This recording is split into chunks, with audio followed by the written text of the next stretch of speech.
Hey everybody, welcome to Kaz's Corner. I am your host, Adam Kazanick, Senior Wealth Manager with Convergent Financial Partners. I want to go over the 5 things that you should know about your financial situation before you come talk to somebody like me. Have you asked yourself, am I ready to go meet with a financial advisor? What do I need to know about the financial advisor? Am I ready to go and talk to somebody because I have enough investable assets? I'm going to try to put some of those questions to bed today. So the first thing that you should know about your situation is your cash flow. What does that mean? That means how much money you bringing home from your job, how much money is going out the door to your expenses. What is that difference? Are you spending all of it? Are you not spending all of it? How much money do you have left over each month? These are the fundamental pieces of cash flow management that advisors are going to ask you about. Do you use a spreadsheet to keep track of it? Do you use your banking app? Do you put everything on a credit card and have Chase or American Express tell you how much you're spending? You want to know what your system is and be prepared to answer that question when you're asked by the advisor. So that's the first thing, is understanding your cash flow. You don't have to make it super complicated. Just make sure that you have an idea of, I'm bringing in $5,000 a month to the household. We're spending $3,500, hopefully maybe even less per month, and we are saving as much as we can from the difference, right? You want to have a rough idea of what that is. So that's number one, cash flow. The next is going to be your emergency fund. How much do you have sitting at the bank in a high yield savings account, right? It could be at the same bank that you have your checking account. It could be at a digital bank, doesn't really matter. But how much do you have in a savings account for that rainy day?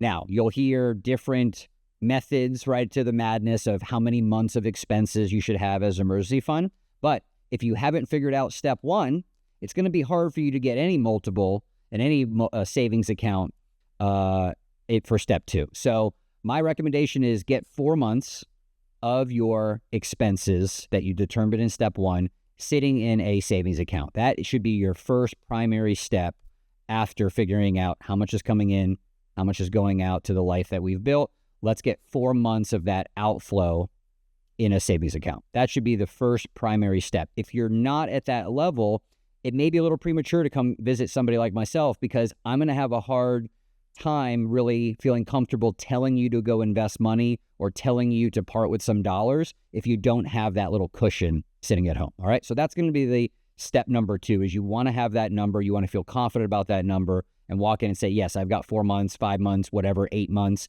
whatever you feel comfortable and that allows you to sleep good at night. You have that emergency fund set up. So that's step number 2.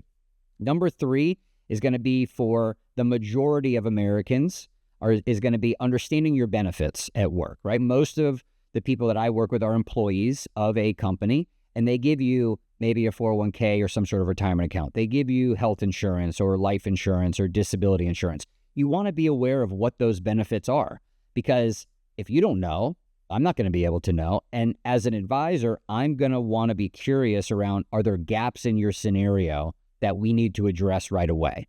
When it comes to financial planning, not to get too far in the weeds, cash flow and risk management, risk on you, on your life, on your family, and your financial well-being, that is the number 1 priority and foundational step when it comes to planning. We can't go play offense if we don't have a good defense built. So understanding what benefits you have at work, understanding where to go get those benefit details, that's important to know. It doesn't mean you have to bring them and print out your packages of paper, your enrollment kit on the first meeting, but you want to at least have an idea of what do you have from your employer, because the advisor is going to ask you about that.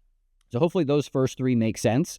The next one is going to be what your balance sheet looks like. And that's just a technical term for knowing what assets you own or are paying to own, and knowing what liabilities you have out there. Who do you owe, right? So think about it as, what do I own and who do I owe, right?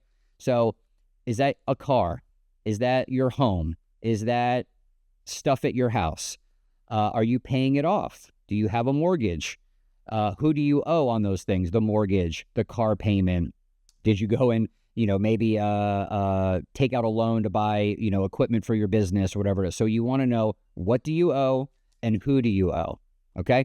That's going to be a balance sheet. And that's, again, going to be sort of a line item list. You don't have to have it all in your head. just write it down and just basically say, I've got this much in my bank accounts. I've got this much in an investment account. I opened up a Robinhood account over there. It doesn't matter what it is, but just have an idea of what those accounts are. You don't have to have the details. You don't have to worry about statements. But as an advisor, I'm going to be curious around, what do you have right now? What are we working with?